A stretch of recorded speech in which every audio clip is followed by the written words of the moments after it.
Well, this here is the Toyota Innova Crysta, a car which doesn't really need any kind of introduction.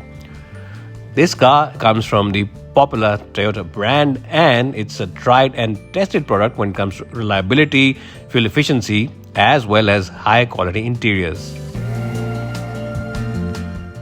The car in front of you is the popular V variant of the car, and this of course is the 2.4 diesel version. This version only comes in a manual gearbox. Now let's quickly show you a walk around tour of this car. This of course is the engine area. This engine develops about 143 bhp and 343 Nm of torque from the 2.4 common rail diesel engine. It's a tried and tested diesel engine, as I said, and reliability has been proven. From the front end you can see the big masculine grille as well as the projector lamps, which look really sharp and have lots of elements inside them. The projector lamps throw very strong light on the road, and you also get these indicators lower down in the bumper area. The big chrome grille really is the highlight of the package and makes it look like a very mean and muscular car from the front end. In fact, it looks much more stronger and butch than some SUVs out there on the road. From the side profile, it's easy to see the long length of the car. It's 4.7 meters in length, and the highlight of the package is the fact that even the mid-spec variants get alloy wheels.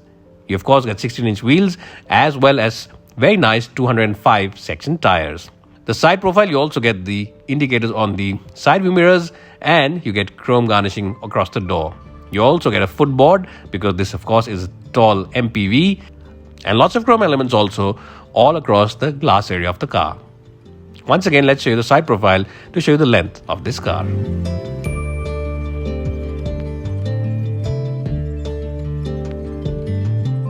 Now let's move on to the back area of this car, and it's a very simplistic design. You can see the V badge, the 2.4 diesel badge, as well as the Innova Crysta badge on the left, and that's about it in terms of the badges. You of course get a shark fin antenna because this is the mid-spec version, and you get the high-mounted stop lamp as well. This car also comes with rear wash wipe as well as a defogger at the back.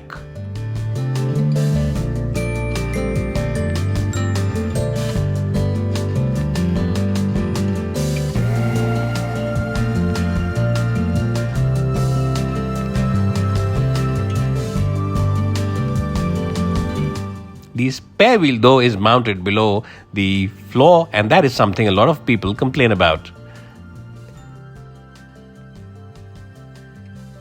Anyways, now let's see how this car's key looks, and it's very similar to the key of the bigger and more expensive Fortuner. Now let's check out the boot area. With all the rows up, you get decent space and you can easily accommodate 2 or 3 large bags over here. Of course, you can also drop down the last 2 seats. Both of them are single seats, and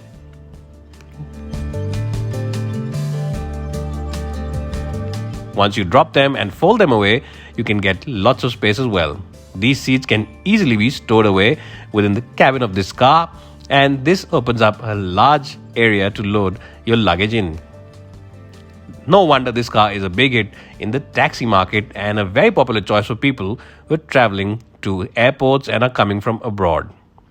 The seat mechanism is also very easy to use. All you need to do is just pull this lever over here and the seats easily go up.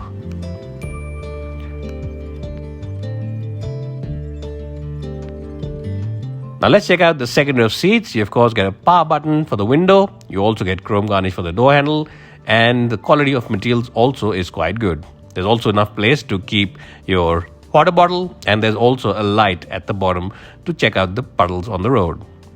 You get of course these trays which are like aircraft trays, and you can keep a maximum load of 10 kgs on them. It's a great touch to have when you're driving on the highway and having your food inside the car. The captain seats are the best in the business with loads of space, and even the hump in the floorboard isn't too much, which means that in case you decide to choose the 8-seater version instead of the 7-seater version, then there's plenty of place available. Of course, this car you see over here has got the seat covers from the dealer, which is an optional extra. You get a 12-volt charging point as well as a USB in the back seat, and of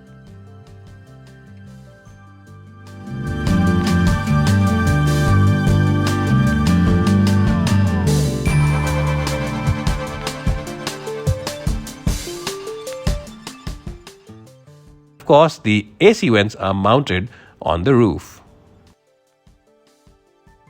Now let's move on to the front end of the car. The front end is typical Toyota fare. Strong quality materials, glossy finish, and really this is the kind of plastic which can last you for a very long time. The driver's side door has all the controls for the power window buttons as well as adjustment for the mirrors as well as the central locking. And you of course get this DPF filter system warning over here because the system does regenerate itself when you're driving this car out there on the road. Talking about the interiors, you get of course the engine start-stop button which is standard, 3 airbags and of course other buttons to open the boot as well as the fuel gauge. This nice cup holder placed just below the front AC vent is a nifty touch and definitely will keep your drink cold on a long and hot day. The steering adjusts both for rake as for reach and has multiple controls on it as well, including the cruise control button. The steering wheel has lots of buttons on it, including the cruise control button, which is slightly oddly placed behind it and for first-time users can be, a little irritating to use. The gauges are nice and clear and look very sporty and sharp, and the speed has been marked to a top speed of 200 kilometers. You get loads of different warning signs in the central gauge, which is of course digital, and you can start this car by simply pressing the clutch.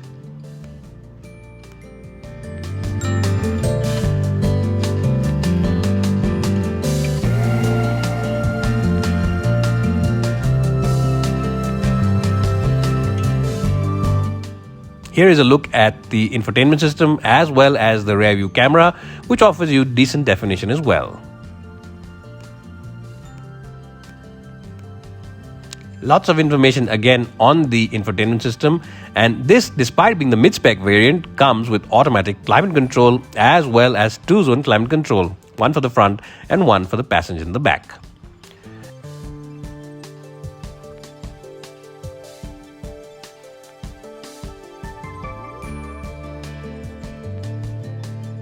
You of course get 3 airbags as standard, and you also get USB as well as 12-volt charging point, traction control and different power modes to choose from on this car.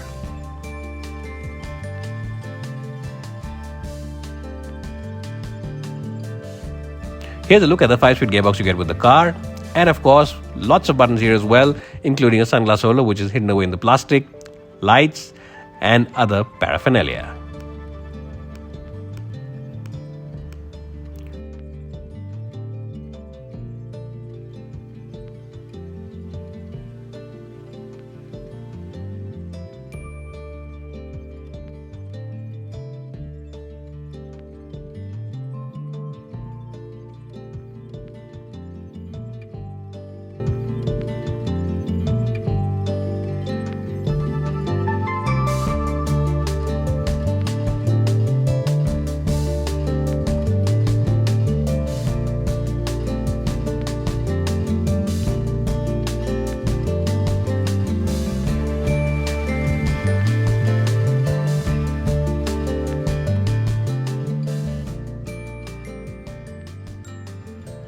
Here's a look at the glove box, which is nice, deep and spacious, and the quality also is quite good of the general plastics inside this cabin.